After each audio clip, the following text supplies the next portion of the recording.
Hello, my name's Danny Fuller, tattooist for 46 years. Welcome to my channel for another video. It's been a little while, but I've been busy doing stuff at the house and having teeth out, losing them as you get older. So many things happen. I've got 20 left though, so alright, I'm not eating pork scratchings anymore, but still not too bad before I get a denture. Yeah, this is a carp. This is giant carp back piece and flowers, 3 chrysanthemums and bits and bobs. Stuff I really like doing, as you should know by now. So I hope you enjoy it, and be a few little funny stories as we're going along. Some of the characters I've met and a couple of bits and pieces, so I hope it entertains you. Enjoy the video.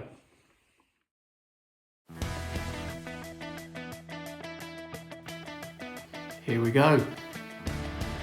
It's my little sketch. You know the score by now anyway. Big bold outline, 9 round shader, or a 15 round shader if you want to go really big. And little detailed stuff with a 7 or a 5 liner. One interesting story actually I forgot to say about before. I'll put it in my book. I'm going to read it out of my book. It's one of the 20 interesting stories at the back. This was number 5, called Seeing the Future. Before I became a tattoo artist, I thought long and hard about whether it was really a good idea to give up my safe job at the factory, albeit really boring, to try to do something that I wasn't too sure I could make a success of. One day I thought it was a great idea, and the next day I thought it might not be. I was pretty undecided. Anyhow, one weekend I went down to Brighton for a day out with my girlfriend and walked along the seafront. We passed a door that had a little sign saying, "Palmist, £5 per reading." My girlfriend said we should go in and get our palms read. Well, I really wasn't a great believer in all that kind of stuff, to tell you the truth. How could they read your future? You know, what would they'd just make up stuff like meeting a tall dark stranger or something like that. It was just a con, surely. So I wasn't too keen at all. I mean, £5. Anyhow, she finally convinced me. She went in first and came out with the old, you'll meet a tall dark stranger and you'll soon be travelling, that kind of story. Surprise, surprise. Then it was my turn. In I went, and there was this little skinny old Indian guy who looked about 80. He motioned me to sit down, and then he took my hand and sat examining it for a while. "I can see you are not tied down by the clock card," he said. What? I was stunned. What the hell made him say that when he could have said anything? I was so caught out by that I didn't really hear what else he said. He smiled and said the reading was over. I thanked him, walked out the door with this dumb, puzzled look on my face. Still couldn't get over what he'd said about the clock card. My girlfriend asked me if I was okay, and I told her what he'd said, still not believing I'd heard him right. See, I had to clock in and out every morning and every night at the factory when he began and finished work, and I hated it. I was thinking of leaving, but there was no way on earth the Indian guy could have known that, because I hadn't told him anything about me. I could have been a builder for all he knew. The more I thought about it, the more I thought fate was guiding me and had made me go to Brighton and walk past that palm reader's room that weekend. It wasn't very long after that before I decided to hand my notice in and leave the factory. It was I've got to say, it was one of the deciding factors. I was never tied down by the clock card ever again, so some things are meant to be.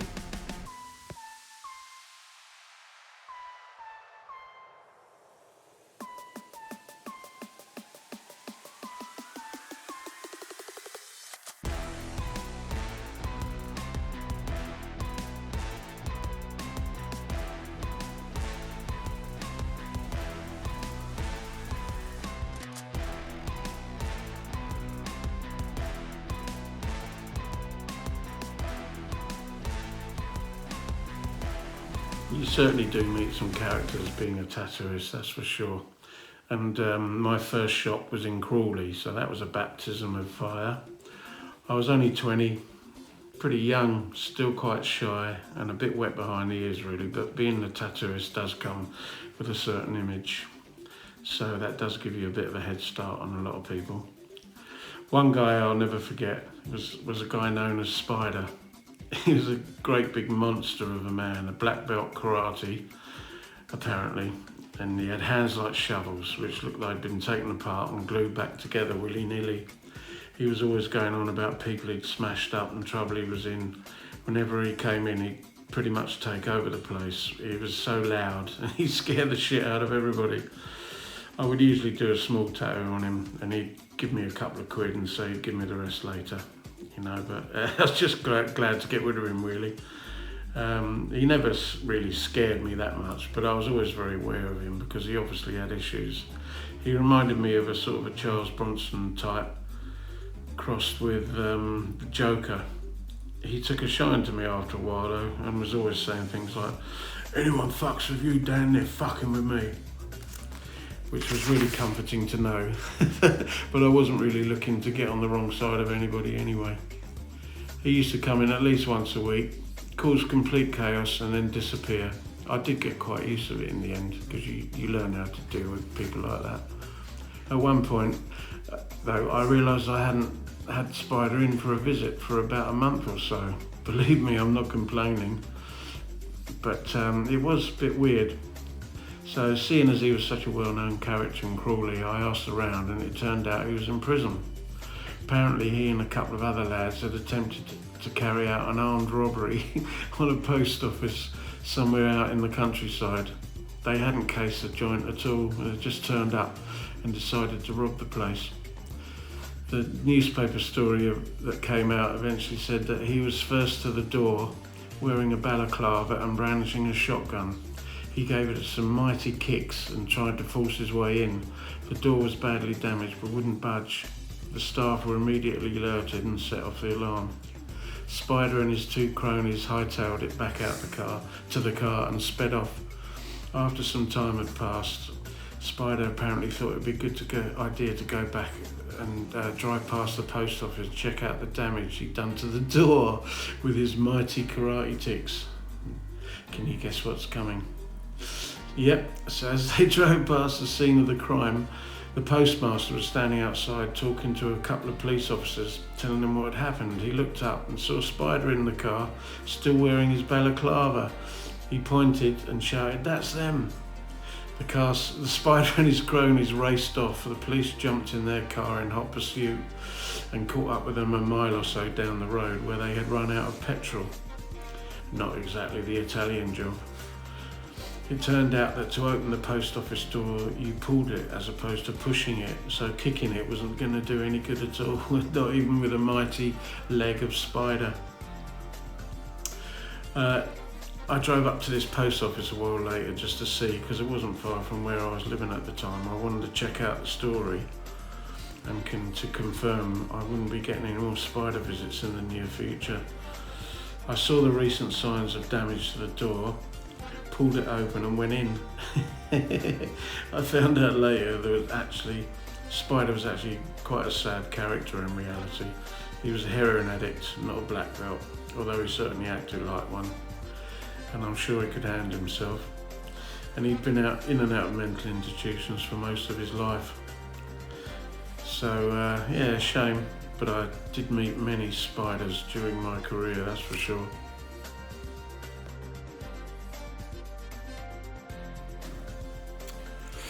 Yeah, it was really hard to learn when I first started off, and the only way you could learn was to go and get tattooed yourself. Because if you went to a tattoo shop and asked them, you know, oh, what's that for?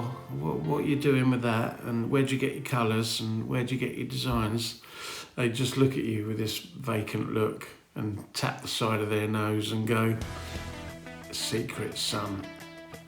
So I learnt that pretty early. They didn't take offence, but I realised it was pretty stupid and no one was going to tell you what they were doing. I mean, you can understand why, because there weren't many tattooists about in them days, and they were quite scared of competition, really. So if you went in and asked them what they were doing, what this was for, what that was for, that was really the wrong way to go about it. So the best thing I thought was to go and get tattooed. I didn't mind because I could watch what they were doing and then pick up some secrets, really, if I could. At least I could see what they were doing and what they were using, and I didn't know where they got their stuff from, but you know, it was just, at least I was sitting in the chair and I could watch how they went about it and see if there's anything I could pick up, any little tricks of the trade. Yeah, so that was the best thing to do. I mean, I didn't even know how you worked the machine. I was used to watch and see if I could see his hand move and pressing a secret switch or something like that. But for the life of me, I didn't even know how he operated it. But that question was answered one time when one of the guys that was tattooing me, had trouble with the machine and he kept kicking this thing on the floor and to make it work, you know. So that's one thing I learned, that it was operated with your feet, your foot. One of the tattooers who was really big and well known in those days when I started off was Ian Frost in Croydon, called Frosty, and I just loved what he used to do. Everyone who come in my shop had a tattoo or two by Frosty, and he had such a simple style, and it was so bold, but it was brilliant. The way he used to do his roses I loved, and the swallows, just everything. I mean, he'd do he'd do like a girl's face. That was quite popular in those days, a cowgirl or a geisha girl, a pirate girl, Indian girl, you know, Native American Indian girl. But they all had the same face, 2 dots for eyes, 2 lines for the mouth, and then they'd have a different framework, like a geisha girl would have geisha girl hair, and a cowgirl would have a cowgirl hat on, cowboy hat, and all that. But it was so good, I've got to get the geisha girl version on my arm. And I love her. She's not very pretty, but she's been faithful to me over the years. Well, this is how I met Frosty, the first time I met Frosty. I went up with my elder brother Steve, who was also a tattooist at the time, another complete and utter character. You've never met anyone like my brother Steve. Be plenty of stories of him coming up in future videos. They're just hilarious. But anyway, he wanted to come up with me because he was looking to learn as well, you know. So up we went. I'll read it how I wrote it in my book. So we were told you had to get to his studio pretty early, as he always got very busy. So if you didn't want to wait all day for your turn, I'd already had that in Fulham. It was best to get there at least a couple of hours before he opened. So we got to his studio about 9 a.m. and there was only one person waiting, so that was good. We waited and waited. Finally, about 12 o'clock, he turned up. Great big smile on his face from ear to ear. There were about 10 people waiting by now. "Morning, lads," he said. There was another guy with him who turned out to be his son. He did the colouring in after Frosty done the outline. A tattoo production line. I was impressed. He unlocked the door and we all trooped in behind him. The place was fairly small, so it soon got wall to wall in there. It was a nice place, but looked like it had seen quite a bit of action over the years. The design sheets on the wall were quite faded and nicotine stained, but there was lots that I liked the look of. So when it came to my turn, instead of the roses, I decided to get myself a tattoo artist tattoo.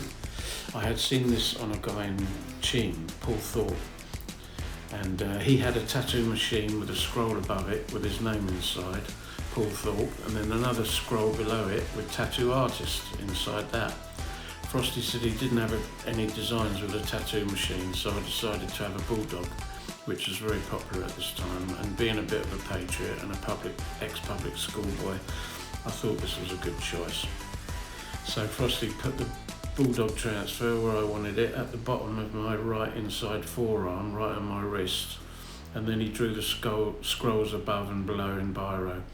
He asked me how to spell my name, which was fine, and then as he went to write tattoo artist in the bottom scroll, he paused and said, "How many T's in tattoo?" We all burst out laughing, but he was serious. Good old Frosty, shit hot artist, but not so good at spelling. This was my first tattoo with him, so I was looking forward to seeing how he went about it. He fired the machine up, dipped it in the ink, and off we went. Jesus, he dug it in hard. I'd had a few artists work on me by now, but fucking hell, it hurt. Of course, I couldn't show it. That wouldn't be so good, a tattoo artist crying over the pain. But I did go pretty quiet for a while. Anyway, finished the outline very quickly, and then I went over to where his son was sitting to get it all coloured in. Because the outline had hurt so much though, the colouring in was completely numb, so panic over it was all good. Because that is quite a tender place down the bottom of your inside of your wrist, as a lot of you would know, I'm sure. Once it was all finished, I absolutely loved the result. I had Danny Fuller, tattoo artist, tattooed on me for life. No going back now. I would have to do this for the rest of my working life. There was no way I was going to walk around with that tattooed on my skin and then be doing something else. It just wasn't going to happen. I thanked Frosty profusely as we walked back to the car. Steve, with a great big smile on his face, said, "That hurt, didn't it?" I said, "Yeah, how did you know?" He said, "Because your knees were doing a figure of 8. Yeah, that gave it away. So we pissed ourselves laughing all the way back to Crawley, but I'd finally met the legend Ian Frost.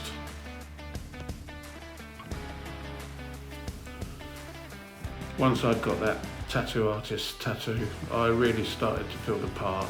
You know, it was just terrific, really. I couldn't stop looking at it. I couldn't believe I'd had it done. I was a tattoo artist, you know. So I still had to make a go of it, and I was ticking over all right, but I wasn't happy with my work as, you know, works of art. I mean, people liked it, I didn't get any complaints, but I just wanted to be just like the old guys who'd been doing it for a long time, you know, the guys that really knew what they were up to. But that's how life goes, isn't it? You need to practice. So I spent more and more time just honing my craft. I'd tattoo all day, and then when I got home after a bite to eat, I would sit down on the sofa in front of the TV, with a board on my knees, drawing more tattoos. To me, they were just such enjoyable things to draw. You sketched something out in pencil, then you sharpened it up with an outline in black ink, and then coloured it in with felt tip pens, and there you had it, a new tattoo design you hoped someone would come in and choose, which you couldn't wait to do. This really was for me the golden age of tattooing. I was the one who dictated what people wore on their skin. You know, what I had in my shop is what you got. People didn't bring their own stuff in those days. You know, you didn't have the phones. You'd write names on them, but that would be the only real choice they had, apart from choosing the design they liked. You know. So once a customer had visited my studio, he or she walked around for the rest of their life with a Danny Fuller exclusive on them, something I'd thought up and designed and then offered up for sale in my own tattoo studio. The whole thing was just living the dream, really. It was just great.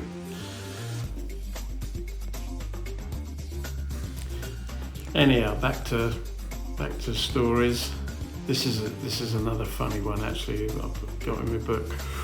It's called "Toilet Paper is a Bummer." I mean, some people you get in, there's a lot of unsavoury characters. You know, especially in summertime. I mean, people sweat, they get nervous and that, and you do have to put up with some smells, but you know, that's all part of the job, isn't it? Anyhow, one afternoon, one of my regulars came into the Blue Dragon and said he wanted a tattoo on his arse cheeks. I wasn't keen on tattooing people there for obvious reasons. Unfortunately, this guy wasn't the most hygienic customer I've ever worked on either, so he usually smelled a bit unsavoury. But as he'd had plenty of pieces done by me in the past, so I said, all right. And we did have rubber gloves by then, so that was handy.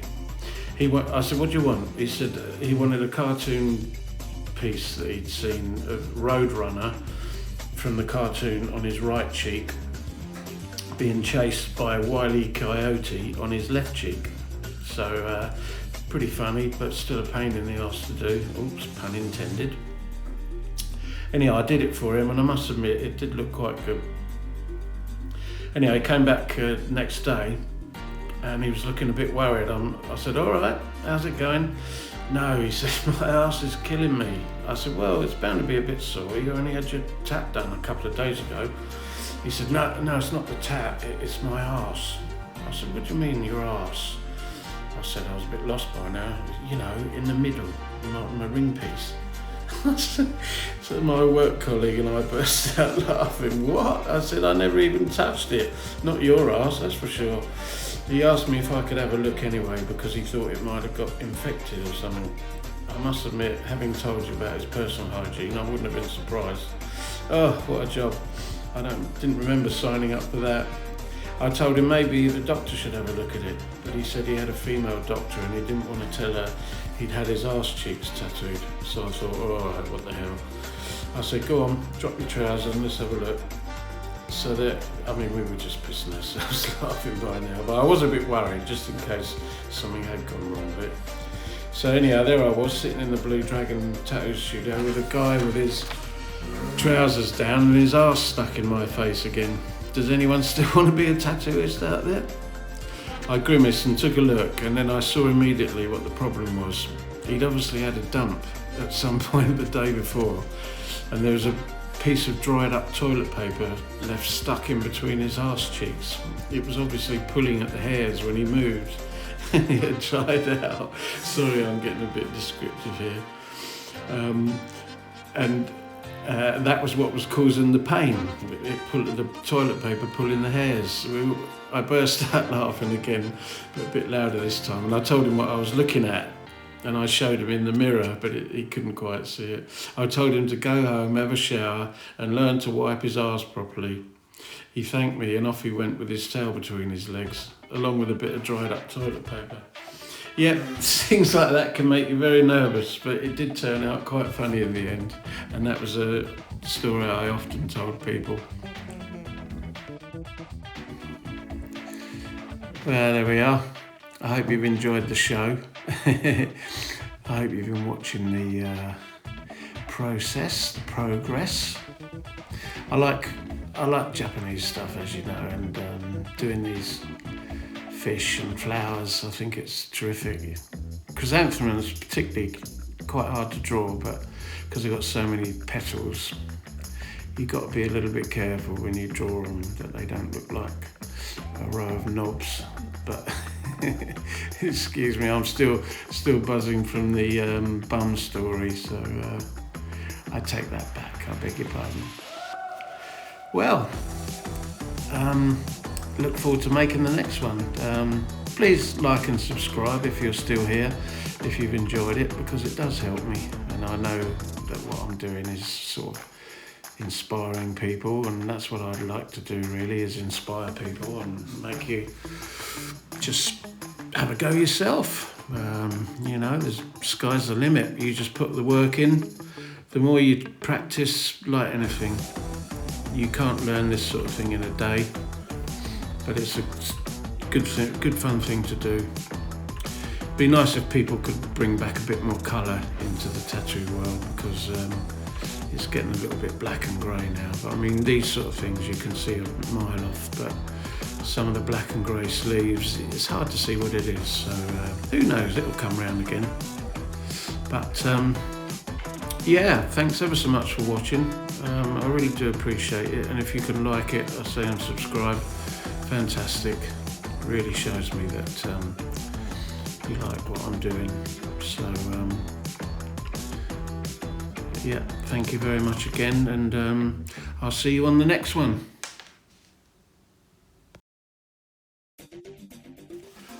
Oh, one last thing. I have got a couple of actual tattooing videos coming up. I've been doing a bit on my cousin.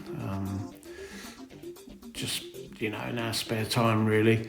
But he's had a big Japanese piece I started ages ago, and I've just been finishing it off really. And it's a big tiger and a dragon.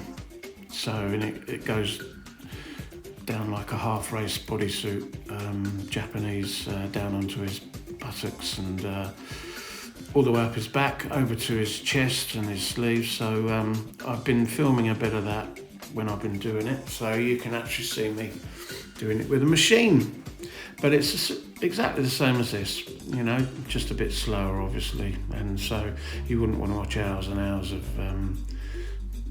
colouring in black and great big pieces. So I think it's better to do a nice canvas like this, and so you can see the whole process in one go. But yeah, look forward to that. I'm working on it, so when I get enough material I shall be putting that up so you can see me with a machine in my hand. Anyway, all the best.